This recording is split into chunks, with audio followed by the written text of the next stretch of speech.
역대상 4장 9절과 10절입니다. 우리 함께 읽겠습니다. 야베스는 그의 형제보다 귀중한 자라. 그의 어머니가 이름하여 이르되 야베스라 하였으니 이는 내가 수고로이 낳았다 함이었더라.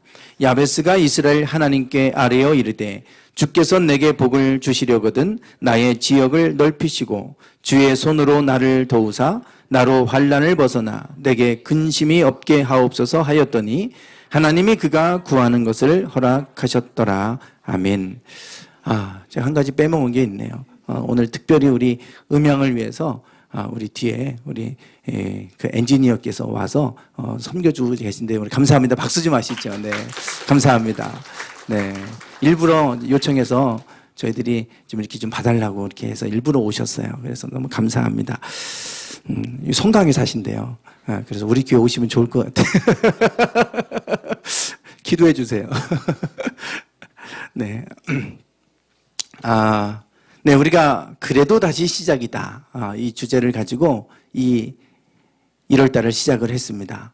그리고 1월달 시작을 그렇게 우리가 시작을 했는데 처음에는 그래도 다시 시작이다. 시작에 대해서 말씀을 준비하다 보니까 하나님의 시작을 복 주는 일부터 시작하셨더라고요. 그래서 20일 말씀을 준비하는 게 시작해서 방향이 바뀌었어요. 흐름이 복으로. 그래서 하나님은 시작하실 때 복 주는 일부터 시작하시는구나. 이 한 해도 하나님이 복 주는 일로 시작하시면 좋겠다. 그리고 우리가 그 복을 간구하고 내 능력으로 내 계획으로 사는 게 아니라 하나님이 복 주시는 한 해가 되도록 기도해야 되겠구나. 그래서 우리가 그렇게 말씀을 나누고 그렇게 했어요. 20일 동안. 우리가 첫째 주에 그래도 다시 시작이다. 1월 첫째 주에 노아의 방주 얘기, 홍수 심판을 얘기하면서 포기하지 아니하시는 하나님에 대해서 말씀을 나눴잖아요. 인간인들이 사람들이 생각하고 계획하는 게 항상 악할 뿐임을 보시고 사람 지으셨음을 한탄하셨다. 그리고 물로 싹 내가 쓸어버리겠다. 이렇게까지 말씀하셨어요. 그 정도로 하나님이 인간의 완악함을 보시고 실망할 정도였으니까 그런데도 불구하고 하나님은 노아를 통해 다시 시작하시더라. 포기하지 아니하시더라. 이 상황이면 포기할 만한데도 하나님은 포기하지 않으시더라. 그 첫째 주 이 말씀을 나눴어요. 우리 믿는 사람들은 그럼에도 불구하고 우리는 포기해서는 안 되는 줄 믿습니다. 왜냐하면 하나님이 포기를 안 하고 하나님이 생일을 시작하고 계시니까. 그래서 우리가 다 포기하고 내려놓을 게 아니라 그럼에도 불구하고 하나님은 여전히 또 다시 새 일을 시작하신 하나님. 작년까지 우리가 어땠을지라도 올해 또 다시 그래도 다시 포기하지 않고 시작하는 겁니다. 그러면 하나님께서 또 새 일을 이루실 줄 믿습니다. 두 번째 주는 무슨 말씀을 나눴습니까? 희망에 대한 얘기를 했어요. 희망. 이 주에 대한 얘기를 했잖아요. 희망의 힘은 이렇게 차이가 난다. 체력의 힘은 15분이지만 희망의 힘은 60시간을 버티게 하더라. 이것을 제가 말씀을 드렸잖아요. 우리를 향한 하나님의 계획은 생각은 재앙이 아니고요. 샬롬이다. 그리고 미래와 희망을 주는 것이니라. 이 상황은 이 유다가 망했어요. 남유다가. 바벨론에 의해서 망해서 완전히 절망적인 상황임에도 불구하고 하나님은 여전히 희망을 얘기하고 계세요. 그러니까 절망할 수밖에 없는 상황이지만 여전히 하나님은 우리에게 희망을 주신 하나님이세요. 그래서 우리는 사람들이 낙심해 있을 때 희망을 줘야지 사람을 낙심에 빠뜨리는 사람이 돼서는 우리가 안 되지 않겠어요? 믿는 사람들은 희망을 가지고 사는 사람들이에요. 아무리 누가 어쩌고 저쩌고 해도 그래도 우리는 희망 가지고 하나님 하실 걸 기대하고 사는 겁니다. 그게 믿음으로 사는 거 아니에요? 믿음은 바라는 것들의 실상이에요. 보이지 않는 것들의 증거니. 믿음은 뭘 보냐면 바라는 거예요. 희망하는 거예요. 기대하는 거예요. 그러면 그게 실상으로 나타나는 게 믿음이래요. 그러니까 우리가 믿음이라는 거는 지금 내 현실을 보는 게 아니고 장차 하나님이 하실 일들을 기대하고 나가는 게 믿음입니다. 그러니까 믿음이 좋다고 그러면서 자꾸 우리가 현실을 보고 어려워 그러면 되겠습니까? 안 되잖아요. 믿음 있는 사람들은 지금이 아니라 앞으로 하나님이 내 삶을 통해 일하실 것을 기대하고 그 믿음으로 사는 겁니다. 그러면 그게 실상이 된다는 거예요. 그게 믿음의 힘입니다. 그래서 희망에 대해서 말씀을 나눴어요. 지난주에 나눴던 말씀이에요. 지난주 형통에 대한 얘기를 했습니다. 형통. 만사형통. 요셉과 함께 하심으로 요셉이 형통케 하셨더라 그랬어요. 세상에서 말하는 형통은 내가 바라는 대로 잘 되는 것, 이런 뜻입니다. 그러니까 다 성공하고 다 잘 돼야 그게 형통이에요. 그러나 성경에서 말하는 형통은 좀 다르다 그랬어요. 성경에서 말하는 형통 안에는 요셉이 잘 돼야 되는데 노예로 팔려가잖아요. 그게 뭐 형통입니까? 그러나 노예로 팔려갔지만 거기서도 하나님은 잘 되게 하시는 거예요. 누명을 쓰고 감옥에 들어갔지만 거기서도 형통케 하셨더라 그랬어요. 거기서도 잘 되게 하시는 거예요. 하나님은 형통케 하시는 하나님이십니다. 그래서 왜 하나님이 내가 하나님 앞에 기도했고 내가 하나님의 뜻대로 살아가는데 왜 나에게 노예 생활이 왜 오는 거지? 어떻게 된 거야? 내가 분명히 하나님 믿음 안에서 내 믿음을 지켰는데, 내 정조를 지켰는데 누명을 쓰고 내가 감옥에 들어가? 이거 어떻게 된 거야? 아닙니다. 세상에서는 그 형통이라고 말하지 않지만 하나님 안에는 감옥도 있고 노예 생활도 있고 기근도 있어요. 그러나 거기서도 형통케 하신 하나님이세요. 그러니까 여러분들이 사망의 음침한 골짜기를 걸어가도 두려워하지 않을 것은 주께서 나와 함께 하심이라. 주님이 나와 함께 하시면 내가 어떤 상황에 들어가도 거기서 잘 되게 하시는 하나님이십니다. 그러니까 형통은 무조건 내가 바라는 대로 다 잘 되는 것, 그래서 성공하고 뭐 돈도 잘 많이 벌고 내가 바라는 대로 다 되는 게 형통이 아니고요. 때로는 하나님은 우리를 고난 가운데 광야로 보내기도 하세요. 거기서 하나님 형통케 하시는 거예요. 그 광야가 필요하면 광야를 보내시는 거고 필요하면 노예로 보내는 거고 필요하면 감옥에 보내는 거예요. 어제 청년들하고 그 얘기를 했어요. 하나님께서 요셉을 총리로 삼으려니까 그 가는 과정이 그런 과정이 필요하니까 보내신 거다. 그리고 거기서 형통케 하셨다. 우리가 바라지 않는 방향으로 갈 수 있어요. 그렇지만 하나님이 함께 하시면 그곳에서도 형통케 하시는 하나님인 줄 믿습니다. 그게 형통이에요. 그게 형통. 여러분 안에 그런 형통한 삶이 되기를 축원합니다. 오늘은 야베스에 대한 얘기를 좀 할 거예요. 야베스. 야베스라고 하는 이 인물에 대해서 좀 나누려고 합니다. 그리고 야베스가 복을 받았어요. 그런데 그 복을 받았는데 하나님이 구하는 것을 허락하셨더라. 오늘은 허락에 대한 말씀을 좀 나누려고 합니다. 지난주는 형통에 대한 얘기를 했다면 오늘은 허락에 대한 얘기를 좀 나누려고 그래요. 한번 따라하겠습니다. 하나님의 허락. 네, 허락을 좀 기억하세요. 너무 중요한 단어입니다. 허락이에요. 허락. 오늘 본문에 등장하는 이 야베스라고 하는 이 사람, 야베스는 그의 형제보다 귀중한 자라 그랬어요. 귀중하다는 얘기는 존귀하다 이런 뜻입니다. 카바드라는 건데 무겁다. 그래서 존중히 여긴다 그럴 때 무겁게 여긴다. 무거울 중자가 존중히 여긴다고 할 때 무거울 중자를 쓰는데요.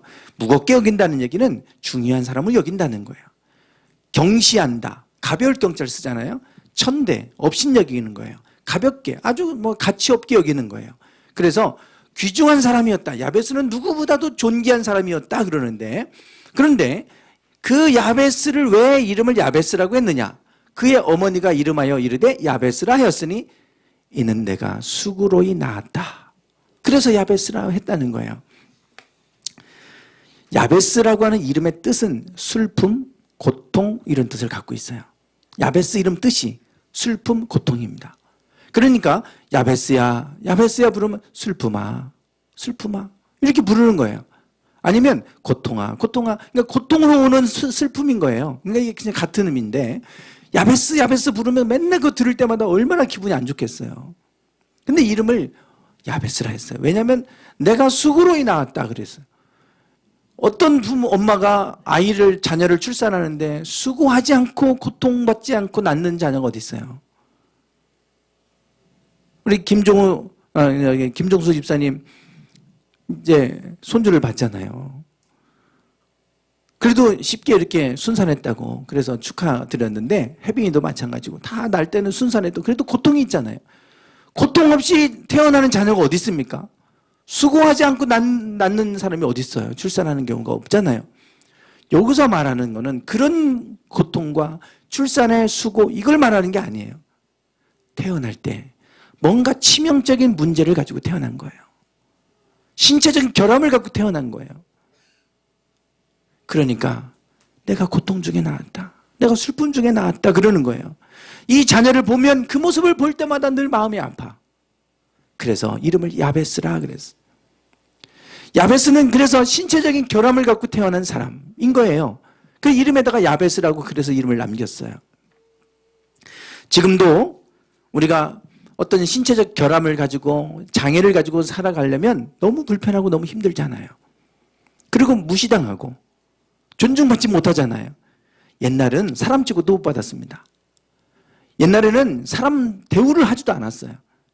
지금이야 국가가 복지가 이렇게 좋아져서 그 사람들을 살아갈 수 있도록 복지가 잘 돼 있고 그렇지만 옛날에는 그게 어디 있습니까? 그러니까 이런 사람들은 맨날 구걸하고 이렇게 살아야만 했지 않습니까? 그렇게 태어난 야베스예요. 그런데 야베스는 그의 형제보다 귀중한 자가 되었다 그래요.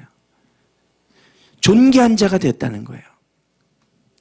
이제 인생의 반전이 일어난 겁니다.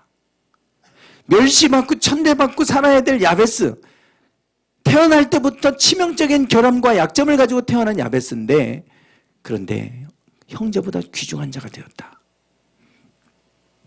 그 여기서 형제 그러면 내 주변의 형제들, 형 동생 하는 형제를 생각하기 쉽잖아요. 고작 그 정도를 얘기하기 위해서 이 야베스를 성경에 기록하는 건 아닐 거 아닙니까? 이 4장을 한번 보세요. 4장 우리 본문만 보셨지만 4장에 딱 보시면 제목이 딱 붙어 있죠. 제목 뭐라고 되어 있습니까? 예, 유다의 자손. 유다 자손의 그 족보, 계보를 쭉 설명하는 거예요. 유다 지파, 12지파 가운데 유다 지파의 계보를 쭉 설명하는데요. 누구와 누구는 누구를 낳았고 또 누구는 누구를 낳았다. 누구를 낳았다. 이 얘기입니다, 지금. 그 족보예요. 쭉 이름밖에 안 나와요. 그런데 야베스는 2절에 걸쳐서 야베스를 소개해. 유다 지파를 소개하면서 유다를 2절을 할애해서 유다를 특별하게 소개하고 있어요. 다른 사람은 소개하지 않습니다. 이름만 나옵니다. 이름만. 그러니까 특별한 거예요. 그냥 내 형 동생 하는 그 형제들 중에 귀중한 자라면 굳이 뭘 여기다 이걸 씁니까? 그게 아니에요. 요 형제라고 번역을 했는데 이 단어는 아흐라고 하는 히브리어인데요. 형제로 의미를 쓰기도 하지만 동민족, 이스라엘 자손 이런 의미로도 쓰이는 단어예요. 그래서 우리 동포를 얘기할 때 나의 형제요 이렇게도 하잖아요. 나의 동포들을 얘기할 때 나의 형제들 이렇게 표현하잖아요. 그게 다 지금 똑같은 단어 안에 있는 거예요. 근데 여기서 형제 그러니까 그냥 그 아버지 아들들 자녀들 중에 형제들 중에 귀중한 사람 생각하시면 안 됩니다. 그게 아니에요. 넓게는 이스라엘 전체 자손들 중에 존귀한 사람이었다.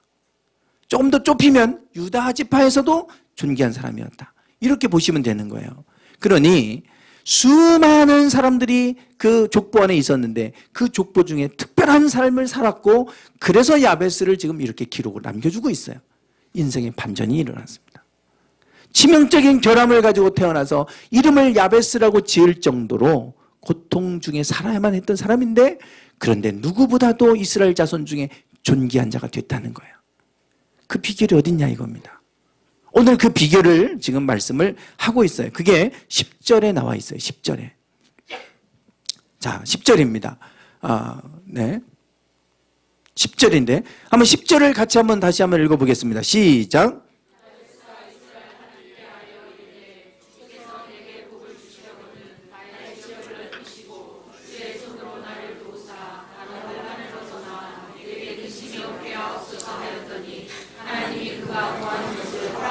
아멘. 네. 여기에 보시면 야베스의 기도가 나와요. 기도. 어떻게 해서 야베스는 그런 사람이 됐느냐? 하나님께 기도했다는 거예요.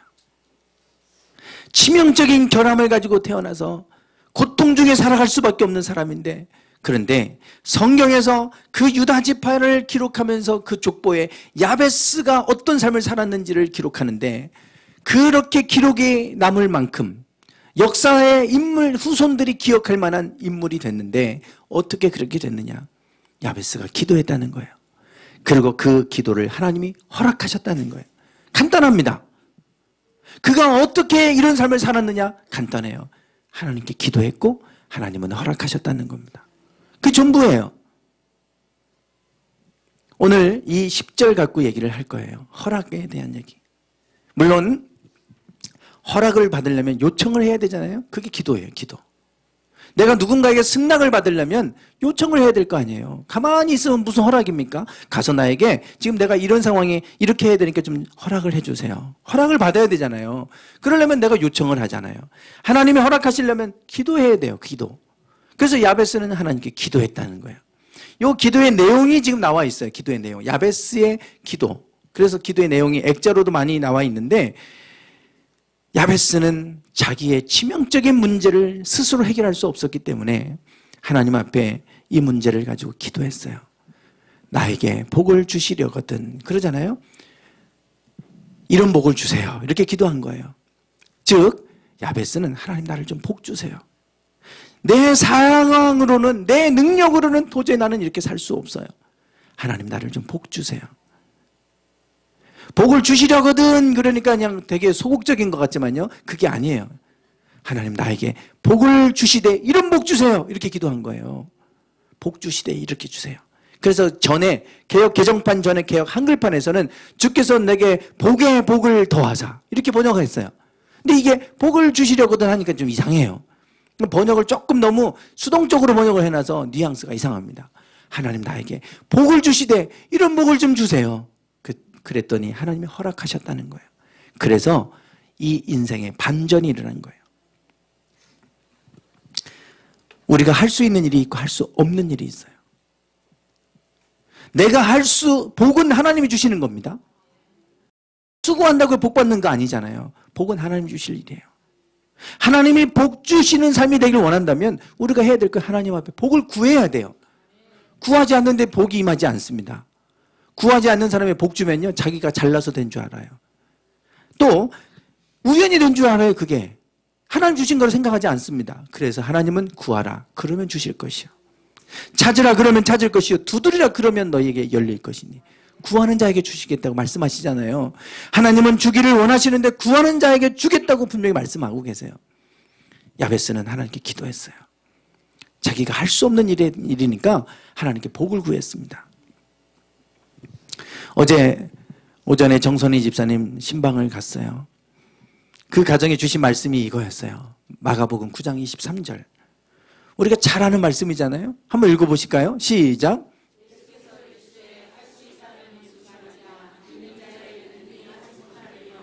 아멘. 유명한 말씀인데요, 이 말씀을 우리가 너무나 많이 암송하고 알고 아는 말씀인데 착각하는 말씀이 또 이 말씀이에요. 할 수 있다면이 무슨 말이냐, 믿는 자에게는 능히 하지 못할 일이 없느니라. 그러니까 내가 하나님을 믿는 믿음 안에 있으면 난 모든 걸 할 수 있어. 이래가지고 내가 다 할 수 있다고는 착각을 해요. 여기서 말하는 말씀은 그런 말씀이 아니죠. 어릴 때부터 귀신 들려서 말 못하고 못 듣는 벙어리 귀신이 들어서 어릴 때부터 그렇게 살아왔던 아이를 그 부모가, 그 아빠가 예수님께 데리고 왔어요. 그런데 마침 예수님은 변화산에 올라가서 안 계셨고 제자들만 밑에 있는 거예요. 제자들에게 좀 고쳐달라고 그랬더니 제자들이 못 고쳤어요. 그래서 막 그거 갖고 시끄러운 거예요. 예수님이 내려와 보니까 너무 시끄러워. 야, 무슨 일이냐 그랬더니 이 아이를 부모가 데려와가지고, 아빠가 데려와서 이렇게 얘기하는 거예요. 할 수 있다면 이 아이를 좀 고쳐주세요. 이 귀신을 쫓아내주세요. 할 수 있다면. 그러니까 예수님이 이런 거예요. 야, 할 수 있다면이 무슨 말이야. 믿는 자에게는 능히 하지 못할 일이 없다. 못할 일이 없다는 거는요, 능히 하지 못할 일이 없다는 거는 우리가 아니라 하나님이, 하나님께는 불가능이 없다는 얘기예요. 하나님께, 예수님께 할 수 있으면 해주세요가 아니라 하나님 안에는 모든 것이 다 가능해. 그 얘기예요. 우리가 못할 일이 없는 게 아니고 하나님께 못할 일이 없어요. 그런데 자꾸만 우리가 믿으면 내가 다 할 수 있을 거라지만 아니에요. 우리가 할 수 있는 일이 있고 할 수 없는 일이 있잖아요. 그런데 할 수 없는 일이 살아가면 살아갈수록 왜 이렇게 많은지 몰라요. 젊을 때는 제가 열심히 하면 다 될 줄 알았어요. 그런데 열심히 해도 안 되는 게 너무 많은 거예요. 우리 청년들한테도, 또 종문이 그날 신방 가서 종문이한테도 물었어요. 야, 실력 있으면 다 될 것 같으냐? 아니요. 실력 있으면 성공할 것 같아? 아니요. 세상을 너무 일찍 알아버렸어요, 종문이가. 실력 갖고 안 되는 세상인 거 알았어요, 얘가. 아니래. 여러분, 실력 있으면 다 될 것 같잖아요. 세상은 실력 갖고 되는 게 아니에요. 실력도 필요한데 실력은 제가 볼 때는 얼마 되지 않아요. 실력도 실력이지만 사실은 더 많은 것들은 내 능력 밖에서 일어나요. 그리고 우리가 할 수 없는 일이 너무 많은 거예요. 얼마 전에 제 아내하고 경식이하고 얘기를 하는 거예요. 늘 습관이 돼갖고 밤 12시 되면 맨날 뭘 먹고 자요. 그래갖고 또 먹으려고 하는 야, 너 살쪄. 너 살쪄. 그래갖고 저도 거들었어요. 야, 너 벌써부터 배 나오면 어떡하냐. 벌써부터 배 나오면 어떡하냐. 했더니 그러는 거예요. 아, 운동 안 해서 그래. 운동하면 금방 빠져요. 제가 뭐라고 했을 것 같아요. 야, 운동해도 뱃살은 잘 안 빠져. 운동해도 뱃살 최고 늦게 빠지는 게 뱃살이래. 아이, 괜찮아요. 저는 운동하면 빠져요. 그러고 먹는 거예요. 쟤는 아직 멀었다. 뱃살이 그렇게 쉽게 빠질 것 같으면 야, 다 운동해서 다 뺄게? 안 되잖아요. 그러니까 내가 운동만 하면 다 돼. 뭐든지 내가 뭐 하면 다 될 것 같잖아요. 그렇게 해서 할 것 같으면 다 되죠. 세상에 그런 게 아니잖아요. 내가 해도 안 되는 게 있어요. 내가 건강을 지키려고 건강검진하고 내가 운동하고 다 한다고 내 건강 내가 지킬 수 없잖아요. 못 지킵니다. 그거 어떻게 해요? 내가 자녀를 잘 키워보겠다고 못 키워보겠다는 부모 어디 있어요? 다 잘 키워보려고 그러지. 근데 삐딱하게 가는 걸 어떻게 하겠어요? 뭐 우리가 할 수 있는 일이 아니잖아요. 할 수 없는 게 살아가면 살아갈수록 너무 많아지는 거예요. 내가 할 수 있는 일과 할 수 없는 일이 있어요. 지금 이 말씀을 하면서 예수님께서 이렇게 하고서 그 귀신을 쫓아내주셨어요. 다 돌아갔습니다. 예수님의 제자들이 와서 예수님께 물었어요. 왜 우리는 못 고쳤습니까? 왜 우리는 귀신을 못 쫓아냈습니까? 그랬더니 예수님이 이 말씀 하시는 거예요. 한번 읽어보겠습니다. 시작. 네. 예수님이 뭘 가르쳐 주셨습니까? 기도예요, 기도. 기도 외에 다른 것으로는 이런 종류가 나갈 수 없다. 기도로만 해결할 수 있는 종류가 있다는 거예요. 기도는 하나님이 해결해 주시는 겁니다. 내가 해결할 수 있는 게 있고요. 하나님이 해결해 주셔야 될 종류가 있는 거예요. 귀신 쫓아내는 거. 이거는 자기 능력 권한 바뀝니다. 하나님이 해 주셔야 될 일이에요. 우리 힘으로 안 돼요. 내가 할 수 있는 일에 대해서, 여러분이 할 수 있는 일에 대해서는 여러분이 최선을 다해서 해야 되지만 여러분이 할 수 없는 일에 대해서 근심해봐요. 뭔 소용이 있어요? 기도하는 거예요. 그거는. 기도하라는 거예요. 그래서 우리가 할 수 없는 일이라면 여러분 기도하시길 바랍니다. 하나님의 복 주시는 일에 대해서 여러분 기도하셔야 돼요. 내가 할 수 있는 영역이 아니다 그러면 우리는 그냥 운에 맡기지 말고요. 하나님이 하시도록 기도해야 돼요. 기도해야 될 종류가 있다 그랬잖아요. 야베스는 하나님께 기도했어요. 자신의 그 문제를 가지고는 해결할 수 있는 문제가 아니다는 걸 알았기 때문에 야베스는 하나님께 기도했어요. 간절히 기도했겠죠. 그랬더니 하나님이 그 구하는 것을 허락하셨다 그랬습니다. 허락하셨어요. 그래서 야베스는 하나님이 복을 주셨고, 그래서 어떤 형제들보다, 어떤 이스라엘 자손들보다도 존귀한 자가 되었다 그래요. 허락해 주셔야 됩니다. 하나님이 허락하셔야 돼요. 자, 창세기 28장 15절에 가면 허락에 대한 말씀이 나오는데 한번 읽어볼까요? 시작.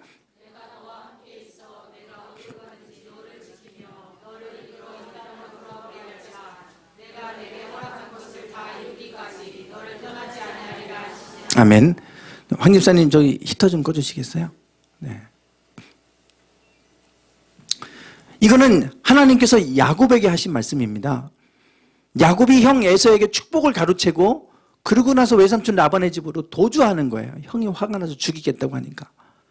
도망가다가 베델이라고 하는 곳에 잠들었어요. 돌베개를 베고 잠들었는데 그때 하나님께서 그 꿈 가운데 나타나셔서 야곱에게 하신 말씀이에요.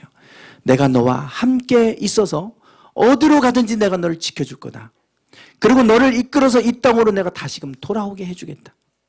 그리고 뭐라고 하시냐면 내가 내게 허락한 것을 다 이루기까지 너를 떠나지 아니하리라. 하나님께서 허락한 복을 내가 너에게 다 이루어 줄 때까지 나는 너를 떠나지 않는다 그랬어요. 하나님이 허락하셨다는 거예요. 이미 야곱에게 복을. 그래서 하나님이 허락하시니까 어떻게 되냐면 빈손으로 외삼촌의 집에 갔잖아요. 그래서 부자가 되는 거예요. 그 집이. 내가 오기 전에는 외삼촌의 소유가 적더니 번성하여 때를 이루었습니다. 14년 동안 두 아내를 얻기 위해서 그렇게 종처럼 봉사를 했어요. 내 발이 이르는 곳마다 여호와께서 외삼촌에게 복을 주셨나이다. 하나님이 허락하시니까 그 외삼촌의 집이 별로 재산이 없었는데 야곱에게 그 일을 맡기는 순간부터 야곱을 통해 그 집을 복 주시는 거예요. 하나님이 허락하시니까. 참 요셉도 그 맡은 일마다 하나님 복되게 하셨는데요. 야곱도 똑같아요. 하나님이 허락하시니까. 우리가 이런 좀 얼마나 멋집니까? 가는 곳마다 나를 통해서 그곳이 복받는 거예요. 내 발이 가는 곳마다 복된 곳이 되는 거예요. 왜? 하나님이 허락하셨기 때문에 그래요. 하나님 허락하셔서. 그리고 14년 동안 봉사를 다 마쳤습니다. 그리고 나 이제 집에 돌아가야 되겠다고 그랬더니 붙잡는 거예요. 그러면 나는 언제나 내 집을 세워야 됩니까? 나는 여태까지 무상으로 외삼촌을 위해서 두 아내를 얻기 위해 내가 이렇게 일을 해서 외삼촌은 부자가 됐는데 나는 어느 때가 돼야 내 집을 세울 수 있겠습니까? 야, 그러면 너 나와 계약을 맺고 너 일을 하면 내가 너에게 재산을, 그래서 계약을 맺자. 품삯을 정하자. 이런 거예요. 그래서 야곱이 양이 흰 양이 태어나면 외삼촌이 갖고 얼룩하고 검정색거나 알록지거나 이런 것도 태어나면 제가 갖겠습니다. 그렇게 계약을 맺었어요. 근데 태어나는 것마다 얼룩지고 아롱지고 시커멓고 이런 것만 태어나는 거예요. 야곱이 부자가 되는 거예요. 야곱이. 그러니 외삼촌이 기분 나쁘잖아요. 그래서 어떻게 했냐면 그대들의 아버지가 나를 속여 품삯을 몇 번을 바꿨대요? 10번이나 바꿨다는 거예요. 계약을 해놓고요. 야곱이 자꾸만 원하는 대로만 되니까 자기의 양이 소유가 자꾸 새끼가 태어나면 다 야곱한테 가니까 바꿔버린 계약을. 바꿨는데 또 바꾸면 또 바꾼 대로 또 야곱에게 유리하게 또 그렇게 되는 거예요. 그럼 또 바꾸고 또 바꾸고 몇 번을 바꿨냐면 10번을 바꿨어요. 그런데도 점 있는 것이 내 삭시 되리라. 그러면 온양떼가 나은 게 점 있는 게 난다는 거예요. 그리고 또 뭐라고 하냐면 얼룩무늬 있는 게 내 삭시 되리라. 또 계약을 바꿔놓으면 온양떼에 낳은 게 얼룩무늬가 되고 하나님이 이같이 그대들의 아버지의 가축을 빼앗아서 내게 주셨느니라. 그 자기 아내들에게 하는 얘기예요. 근데 이제 외삼촌이 나를 미워하고 있으니 우리 빨리 가자. 집에 돌아가자. 이제 그만. 이렇게 된 거예요. 이제 6년 만에. 그래서 이제 돌아오게 되는 거죠. 하나님이 허락하시니까 그 허락한 복을 막아보겠다고 10번을 바꿔요. 막을 수가 없어요. 하나님이 허락하시면 어느 누구도 막지 못해요. 그래서 하나님 허락이 중요합니다. 세상 사람들이 아무리 방해하려고 해도요, 방해할 수가 없어요. 하나님이 허락하시면. 요셉이 꿈꾸는 자가 꿈을 꿨잖아요. 형들에게 꿈을 얘기했더니 형들이 미워해요. 그래서 형들에게 도시락을 갖다 주러 갔더니 형들이 하는 말이 이래요. 서로 이르되 꿈꾸는 자가 오는도다. 자, 그를 죽여서 한 구덩이에 던지고 우리가 말하기를 악한 짐승이 그를 잡아먹었다 하자. 그의 꿈이 어떻게 되는지를 우리가 볼 것이니라. 야, 쟤 죽여버리자. 쟤 죽으면 그냥 꿈대로 되나 보자. 그랬는데 그 꿈대로 되지 못하도록 막아보겠다고 형제들이 그랬어요. 그런데 노예로 팔아먹었어요. 야, 차라리 죽이느니 노예로 팔아버리자. 그런데 그렇게 되면 안 될 줄 알았는데 되잖아요. 막을 수가 없는 거예요. 하나님이 복을 허락하시면 막지를 못해요. 하나님이 주시는 복은 우리의 상황을 넘어섭니다. 노예가 그걸 못 막아요. 감옥이 그걸 못 막아요. 야곱 외삼촌이 10번을 계약을 바꾸는데 하나님이 허락하신 복을 이룰 때까지 내가 너와 함께한다 그러니까 못 막잖아요. 그래서 우리는 하나님의 허락이 필요합니다. 거꾸로 하나님이 허락하지 아니하시면 내가 아무리 애를 써도 안 돼요. 안 돼요. 온 수단과 방법 다 동원해도 안 됩니다. 하나님이 허락해 주셔야 돼요. 저는 그걸 너무 많이 느꼈어요. 너무 많이 느껴요. 하나님이 허락하시면 너무 쉽게 되는데요. 허락하지 아니하시면 왜 이렇게 안 되는지. 자꾸 막히는 거예요. 막혀요. 사도 바울이 복음을 전하기 위해서 2차 전도 여행을 떠나는데 아시아로 가려고 그랬어요. 아시아로. 복음을 전하려고. 그런데 자꾸 막히는 거예요. 그런데 환상 가운데 마케도냐 사람이 나타나서 와서 우리를 도와달라. 이런 꿈을 꿔요. 아, 하나님이 나를 마게도냐로 가서 복음을 전하라고 하시나 보다. 그리고 성경이 뭐라고 하는지 아시냐면 성경이 내가 아시아로 복음을 전하려고 가는데 예수의 영이 허락지 아니하시는지라 이렇게 얘기해요. 하나님이 허락하지 않으시니까 자꾸 막히는 거예요. 내가 가려고 애를 쓰고 수없이 시도해봤지만 안 되는 거예요. 하나님이 허락하지 않으시니까 그런 거예요. 그래서 하나님이 허락지 아니하시면 막힐 겁니다. 내가 아무리 방법을 다 써도 세상 사람들이 도와주려고 해도 안 되는 건 안 돼요. 그런데 하나님이 허락하시면 세상 사람들이 수단과 방법을 다 동원해서 막으려고 해도 못 막아요. 하나님이 이루시는 거예요. 그래서 하나님의 허락이 필요합니다. 하나님 허락해 주셔야 돼요. 야베스는 하나님 나의 지경을 좀 넓혀주세요. 하나님이 그렇게 해주셨다는 거예요. 그래서 이스라엘 자손 중에 존귀한 자가 됐어요. 어제도 청년들하고 그 얘기했습니다. 경식이가 그래요. 아빠, 우리한테는 참 대단한 백이 있어요. 몸백, 그랬더니 검사들 백이 있잖아요. 검찰청에 신우회로 제가 가니까 신우회 예배 검사 6명이 앉아 있어요.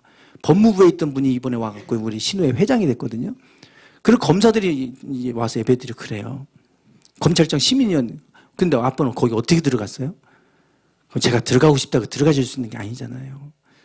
거기 대전에서 쟁쟁한 목사님도 거기 들어가고 싶으면 못 들어가는데 우리 교회 쪼만하고 이런 교회에서 제가 어떻게 들어가겠어요? 들어가려고 해서 되는 게 아니잖아요. 하나님이 은혜로 열어주셨으니까 간 거지. 나도 모르죠. 제가 어떻게 알아요. 거기 은혜 받은 한 분이 신학원에 와서 강의 듣다가 은혜 받고 나서 한 학기 만에 그냥 나가버렸어요. 더 이상 시간이 안 돼서 못 하겠다고. 몇 년 지나서 전화 와서 좀 맡아달라고. 은혜 받은 그분이 연결이 돼서 간 거지. 뭐 제가 뭐 들어가려고 막 애를 써서 들어간 것도 아니고요. 하나님이 열어놓으시니까 너무 쉽게 되는 거예요. 그래서 하나님의 허락은 너무 중요하다. 하나님이 허락하시면 그걸 누가 막겠어요. 야베스처럼 치명적인 문제를 가지고 결함이 있지만 하나님이 허락하시니까 존귀한 자가 되게 하셨어요. 오늘 우리가 이런 복이 여러분에게 있기를 축원합니다. 하나님의 복은 우리의 상황을 넘어서는 거예요. 우리의 한계, 결함을 넘어서요. 우리는 할 수 없지만 하나님은 이루시는 하나님이십니다. 이 복이 여러분 모두에게 임하기를 주님의 이름으로 축원합니다. 기도하겠습니다.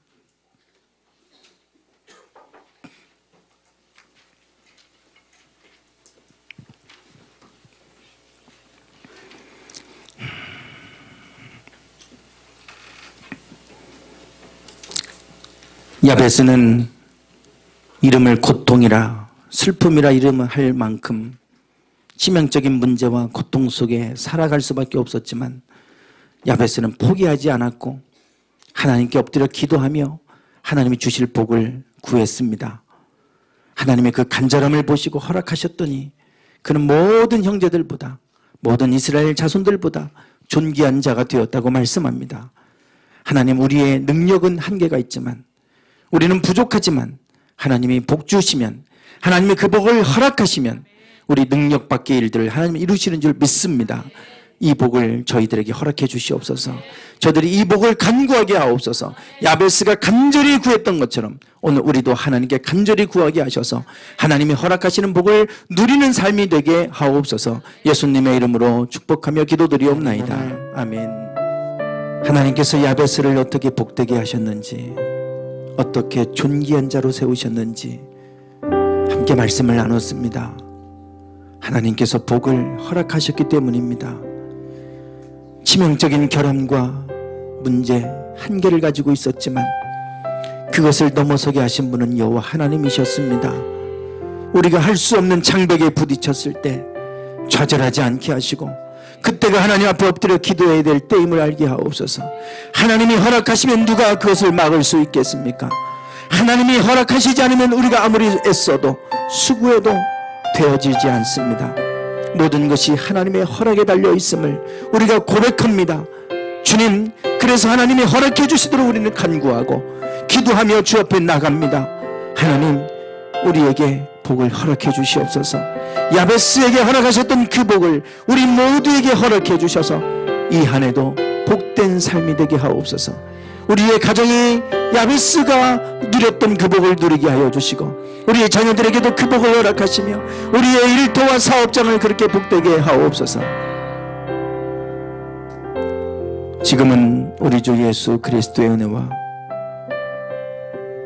아버지 하나님의 극진하신 사랑하심과 성령님의 감동 감화 충만하심이 야베스와 같이 하나님께서 허락해 주시는 복을 받아 누리며 살기를 소망하는 당신의 사랑하는 모든 성도들 위해 이제부터 영원토록 함께 하시기를 간절히 축원하옵나이다. 아멘.